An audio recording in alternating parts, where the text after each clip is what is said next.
baru sahaja selesai khatam Al-Quran ataupun baru sahaja acara, kalau tak salah saya, tilawah Al-Quran ataupun bacaan Al-Quran itu secara beramai-ramai, dan kemudiannya disusuli pula dengan joget pula dah, menari cocok tunjuk langit ni. Dia cucuk-cucuk langit, dia berdansa, dia menari beramai-ramai, berkopiahnya yang kita nampak dalam klip video tu lah. Memang saya terkejut. Baru-baru ni saya agak terkejut bila saya melihatkan satu klip video yang pada sebelumnya saya dah dimaklumkan oleh 2-3 orang sahabat-sahabat kita di YouTube, di channel YouTube saya. Dia bagi tahu, dia kata, "Ustaz, cuba komen sikit tentang satu acara yang peliknya adalah baru sahaja selesai khatam Al-Quran ataupun baru sahaja acara, kalau tak salah saya, tilawah Al-Quran ataupun bacaan Al-Quran itu secara beramai-ramai, dan kemudiannya disusuli pula dengan berjoget pula dah, menari cocok tunjuk langit ni. Dia cucuk-cucuk langit, dia berdansa, dia menari beramai-ramai, berkopiahnya yang kita nampak dalam klip video tu lah. Memang saya terkejut. Saya terkejut sungguh. Saya tak pernah sangka ada situasi yang macam ni. Bukannya tak pernah ada orang yang menari seumpama itu, ada je. Tapi seusai daripada majlis Al-Quran, disusuli pula dengan tari menari macam tu. Macam saya rasa pelik sangat. Dia sepatutnya tiap kali kita bila mengalunkan ataupun membaca, menghayati ayat-ayat suci Al-Quran, sepatutnya hati kita ni makin dekat pada Allah Subhanahu Wa Taala, makin insaf, makin sedar, dan makin ada perubahan pada diri kita. Tapi berbeza dengan situasi yang kita tengok ni, lain macam ni. Apa pula lepas elok baca Quran, dah elok, dah cantik dah tu, dah pula berjoget, menari, melompat ni, apa cerita? Apa cerita? Okey, baiklah. Mungkin ada orang kata, "Ustaz, ni bukan negara Malaysia kot, tu negara luar." Tak.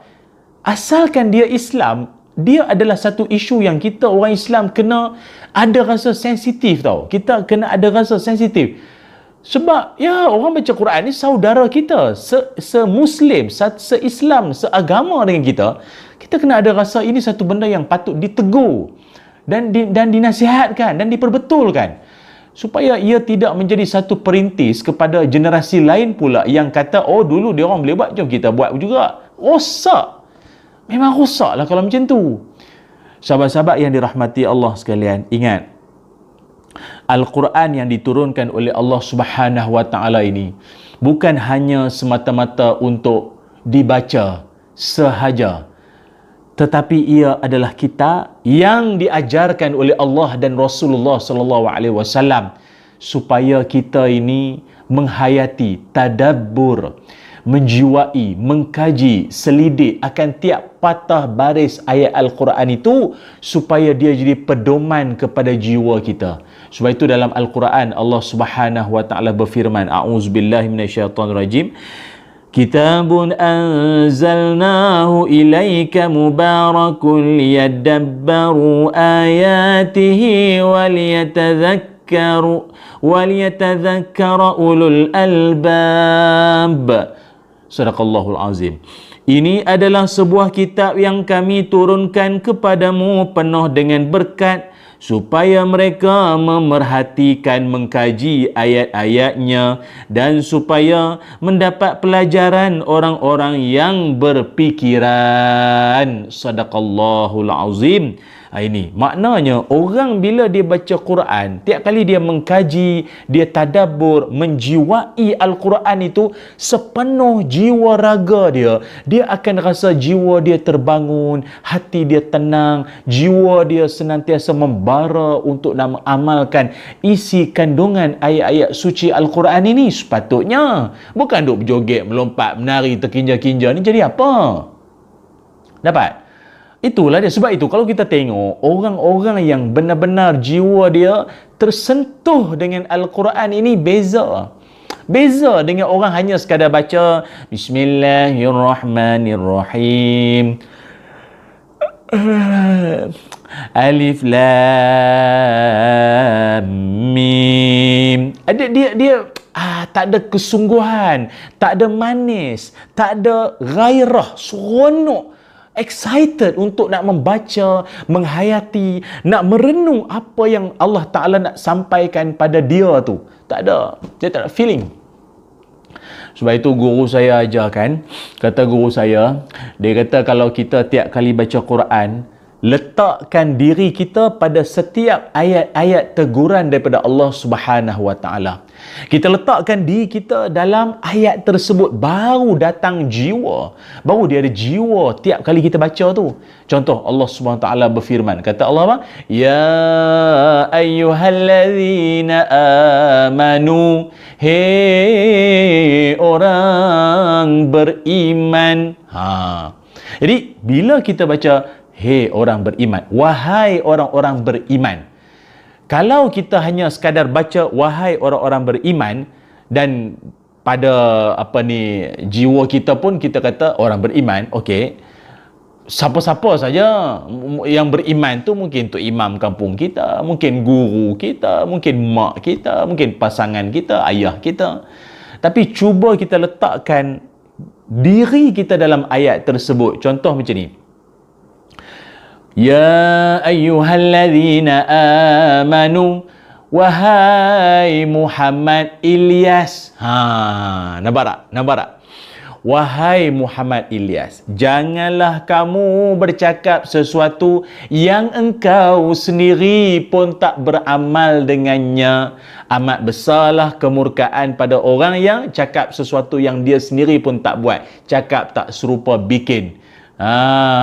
Tu. Jadi faham tak? Maksud saya, bila kita letakkan nama kita dalam ayat tersebut, baru dia ada feel, ada rasa. Ya Allah, Allah tegur aku, Allah Ta'ala tegur aku ni. Ya Allah, tundukkan pandanganmu, ghaddul basar. Wahai Muhammad Ilyas, tundukkan pandanganmu daripada melihat perkara yang haram, perkara yang dibenci, dimurkai Allah. Baru ada rasa jiwa kita. Orang beriman, bertakwalah engkau pada Allah, berbuat baiklah pada mak bapakmu. Baru dia ada rasa. Muhammad Ilyas, buat baik pada orang tua, sayangkan jiran, ahli keluarga, santuni yang tua, sayangi yang muda. Wahai Muhammad Ilyas, baru dia ada feel. Letakkan diri kita dalam ayat tersebut. Faham kan? Itu yang pertama. Orang kalau dia tersentuh dengan Al-Quran, dia akan meletakkan diri dia dalam ayat tersebut. Baru dia akan rasa serasa-rasanya. Satu. Yang kedua, orang yang beriman, tiap kali bila dia tersentuh dengan ayat Al-Quran, apa respon balas dia? Maklum balas, respon balas daripada dia apa dia? Allah Ta'ala menyebutkan, A'udzubillahi minasyaitanir rajim. Innamal mu'minuna allazina idza dzukirallahu wajilat qulubuhum وَإِذَا تُلِيَتْ عَلَيْهِمْ آيَاتُهُ زَادَتْهُمْ إِيمَانًا وَعَلَى رَبِّهِمْ يَتَوَكَّلُونَ. Sesungguhnya orang-orang beriman itu adalah mereka yang disebut nama Allah, gementarlah hati mereka, dan bila dibacakan pada mereka ayat-ayat Allah, bertambahlah iman mereka kerananya, dan hanya kepada Tuhan mereka bertawakal. Surah Al-Anfal ayat yang kedua. Maknanya apa? Orang yang tersentuh dengan Quran ni, kalau orang sebut tentang Allah, sebut nama Allah, hati dia bergetar, jiwa dia bergetar. Kan, dia bukan lagi orang kalau sebut pasal Allah, sebut tentang kebesaran Allah, sebut tentang kemurkaan Allah, dia akan anggap engkau ni banyak ceramah lah, engkau ni nak nasihat aku lah, kau ni alah ceramah. Dia sesuatu yang merimaskan pada dia. Sesuatu yang merimaskan dia. Kalau sebut nama Allah ni, kita tak mahu macam tu. Orang beriman, dia sebut nama Allah ni, dia ada vibrant, dia ada satu getaran dalam jiwa dia.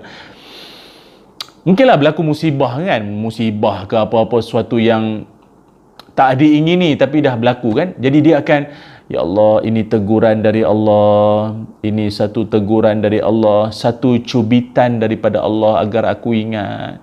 Aku lalai dari mengingatimu, ya Allah. Aku banyak lalai dengan TV, dengan Netflix, dengan movie, dengan anak, dengan keluarga, dengan bisnes, ya Allah.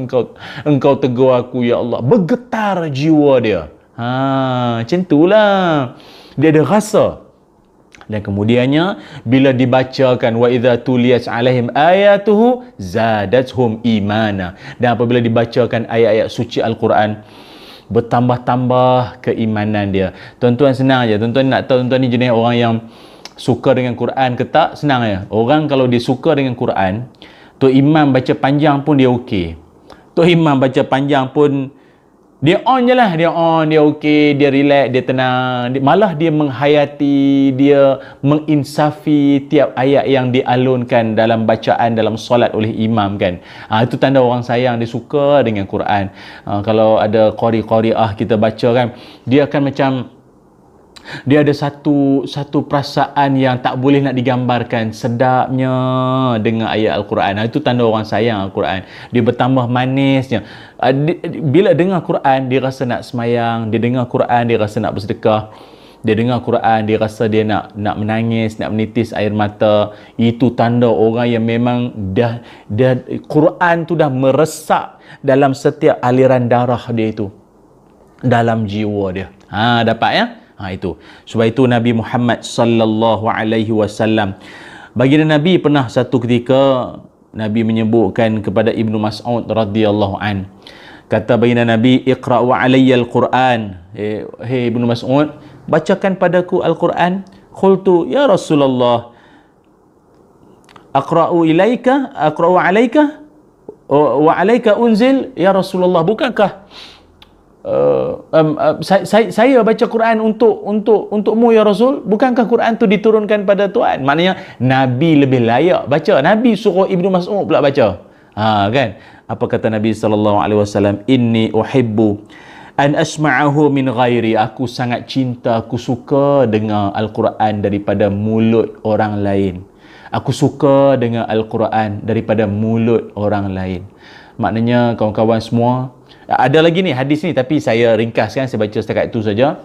Nak bagi tahunya bahawa orang yang sayang Al-Quran, orang yang jiwa dia asyik, khusyuk dengan Quran, bukan sekadar dia saja baca, malah dia suka nak dengar dalam YouTube ke, MP3 ke, Al-Quran tu dibaca.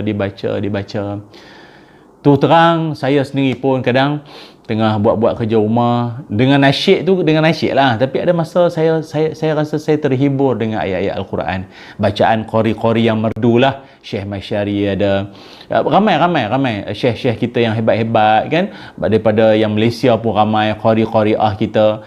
Bacaan dia yang mendayu-dayu, kita dengar, kadang kita jadi sebab bila kita dengar. Ya Allah, manisnya orang yang sering mendekati Al-Quran, rajin baca Quran, rajin dengar ayat-ayat suci Al-Quran. Moga-moga dengan itu kita akan termasuk dan tergolong dalam kalangan yang disebut oleh Nabi sallallahu alaihi wasallam, sab'atun yuzilluhumullahu fi zillihi yauma la zilla illa zilluh. 7 golongan yang akan dipayungi, dinaungi oleh Allah Subhanahu wa taala pada hari yang tidak ada naungan, tak ada payungan lagi di akhirat nanti ini kecuali payungan daripada Allah, iaitu seorang yang dia mengingati Allah ketika dia duduk sendirian, kemudian mengalir air matanya, mengalir air matanya. Ya, mungkin kerana dia mengenang dosa-dosanya yang lalu, ataupun mungkin kerana ayat-ayat Al-Quran yang sangat mengetuk jiwa dia. Ayat Quran tentang kiamat, ayat Quran tentang padang mahsyar, ayat Al-Quran tentang kebinasaan umat-umat dulu. Ini yang kita nak. Al-Quran akan jadi hudan lil muttaqin pada jiwa kita sebenarnya. Petunjuk bagi orang-orang yang bertakwa. Hudan lin nas, petunjuk bagi sekalian manusia. Baru kita akan ada rasa tiap kali Al-Quran itu kita baca, insya-Allah.